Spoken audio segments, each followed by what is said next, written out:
as pálpebras com pitose podem obstruir e impedir o desenvolvimento do olho. O cérebro se desenvolve sobremaneira nos primeiros 2 anos de vida e o olho também. Então, um olho obstruído, ele vai se tornar incapaz de captar as imagens quando não devidamente estimulado. E a pálpebra pode ser um empecilho para esse desenvolvimento. Então, quando se fala em pitose, essa é a primeira preocupação do oftalmologista. A criança, ela tem que ser devidamente avaliada por oftalmologistas que são especialistas em crianças, os oftalmopediatras. Eles estão mais habilitados, capacitados e aparelhados para medir a acuidade visual da criança, mesmo que a criança não refira a visão. Então, essa é a importância da primeira consulta. A criança é o melhor paciente que existe para correção de pitose. Do ponto de vista técnico, se corrige a partir dos 2 anos e meio, 3 anos, porque é quando eu consigo tomar todas as medidas para definir a técnica exata. A criança tem plena consciência da sua autoimagem. Então, é aquela pergunta, desde quando a criança se olhando no espelho se reconhece como aquela imagem sendo a dela? Eu diria que desde sempre. Principalmente as meninas, elas se olham e elas estão na frente do espelho já com 1 ano, 2 anos. O sofrimento vem muito antes do que a gente imagina.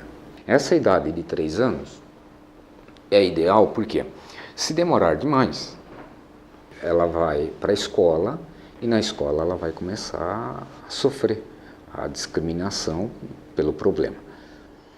Então ela pode alterar a personalidade tanto para agressividade como para timidez.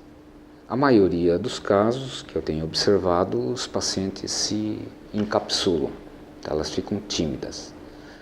Alguns fazem o contrário, que elas saem batendo em quem faz chacota. O que, tanto para um lado como para o outro, são distúrbios indesejáveis no crescimento da criança. Aos 3 anos, a criança ainda tem possibilidade de, depois de elevar a pálpebra, volta a repetir como oftalmologista, recuperar plenamente a visão, com correção adequada de óculos, estimular o olho, se ele for preguiçoso, fazendo tampão no olho bom, forçando o olho a enxergar. A pitose pode causar 2 danos. Um é o funcional, que é o pior. O olho vai deixar de se desenvolver, ele não aprende a captar a imagem, levando ao que se chama cegueira funcional, ou ambliopia. O indivíduo vai descobrir aos 18 anos, quando vai fazer o alistamento militar, fecha um olho e vai notar que ele não enxerga com aquele da pitose. Isso ocorre também em problemas de grau. Então, o paciente tem um grau diferente num olho, muito diferente do outro, e o olho mais anormal, que tem mais grau, tanto para mais como para menos, como para miopia, como para hipermetropia, ele tende a não captar a imagem. E ele usa o olho melhor para captar a imagem e esquece o outro. Esse esquecer, às vezes, leva a um desbalanço muscular que faz com que o indivíduo apresente estrabismo. As pitoses podem ser tratadas todas cirurgicamente. Não há tratamento clínico para a pitose. Quer dizer, não, é uma doença que afeta músculo e não há tratamento medicamentoso. Quer dizer, não há colírios, não há remédios por via oral. Na pitose congênita, o paciente vem com 6 meses, eu costumo acompanhar a criança a cada 6 meses, por 1 ano e meio, 2 anos, quando então ela consegue me referir tanto à acuidade, como ela consegue colaborar comigo para que eu possa medir a força dos dois músculos. A pálpebra tem dois músculos para elevá-la. Então, a dificuldade da cirurgia, da correção da ptose, é que é uma equação com duas incógnitas. Cirurgia extremamente capciosa, uma das mais difíceis que tem. E realmente testa a minha humildade.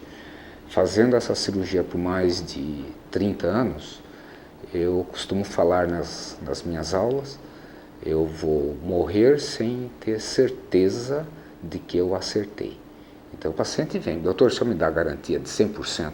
Não, eu tenho que passar todas as minhas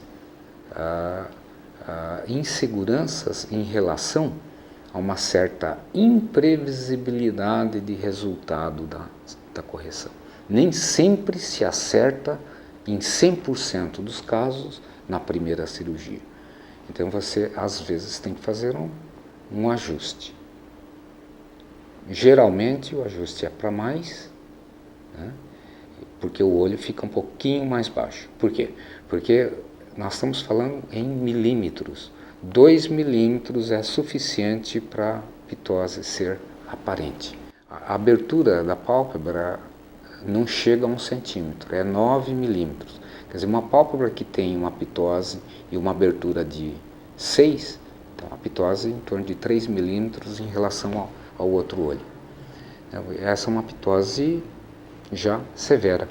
4 milímetros a 5 já bloqueia a entrada da luz, porque a pupila fica no centro dos 9, 10 milímetros. Então, se a pálpebra cobre a pupila, o indivíduo tem que fazer uma manobra compensatória para poder enxergar com os dois olhos.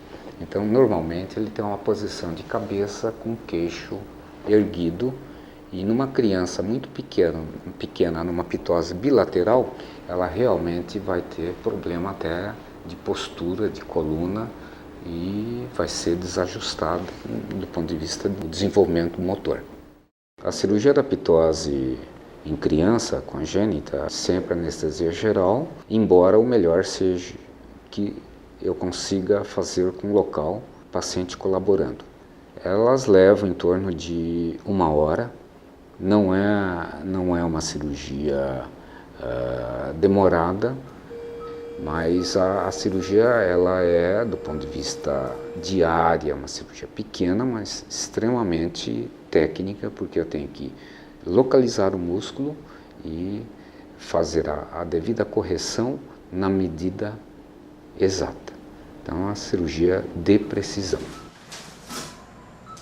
Delaminando a pálpebra, você tem vários níveis e em cada nível você tem um músculo diferente. Então há que se entender da anatomia para atuar no músculo, primeiro, correto. Segundo, tem que se atuar na quantidade correta.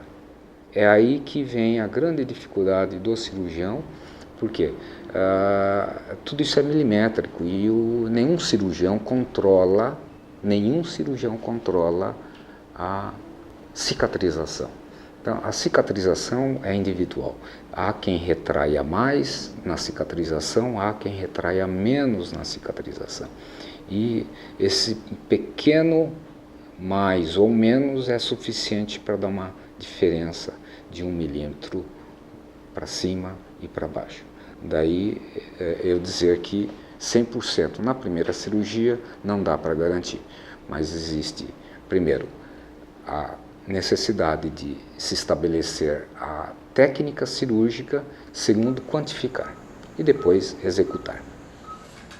Então, determinar a técnica, que às vezes pode ser até mista, você pode associar duas técnicas, você tem que realmente examinar. E o paciente tem que colaborar. Então, olhar para cima, olhar para baixo, ele tem que ter um fenômeno protetor, porque toda boa correção de ptose deixa um entreaberto quando o paciente dorme. Essa é outra preocupação, muito mais a ver com os pais do que com o paciente em si. Porque o paciente bem operado de ptose pode deixar uma lacuna, uma frestazinha ao dormir que mostra o branco dos olhos. E aí a mãe vem desesperada: doutor, meu filho não fecha mais os olhos. Infelizmente é uma condição que, se você encurta, você eleva, vai ter um déficit para fechar, que é normal. Então, e que normalmente não dá queixa nenhuma em paciente nenhum. Ele pode ter algum problema inicial nas primeiras semanas, mas a gente vai medicar para proteger o olho, mas normalmente se compensa, isso aí não traz nenhum transtorno para o indivíduo. A criança com ptose, quando os pais dizem, o doutor vai elevar a pálpebra, ele não reage como um adulto, já prevendo todo o sofrimento da cirurgia. A criança tem um pensamento mágico. Então o doutor, o tio que vai operar, é um mágico que com uma varinha de condão vai colocar a pálpebra e vai fazer assim, e ela se olha no espelho assim. Então são os pacientes mais colaborativos que eu tenho. E no dia seguinte, quando ela se vê no espelho, quando eu tiro o tampão, quando ela se vê no espelho que ela está normal, existe uma metamorfose em muitas crianças. Ela muda a personalidade. Ela fica eufórica, ela fica alegre, ela fica até acima do normal. Ela fica muito sociável quando ela era fechada. Então, esse lado da cirurgia, que é a reabilitação do paciente para os contatos e para o normal desenvolvimento, visto a melhora da sua autoimagem, é uma coisa extremamente gratificante.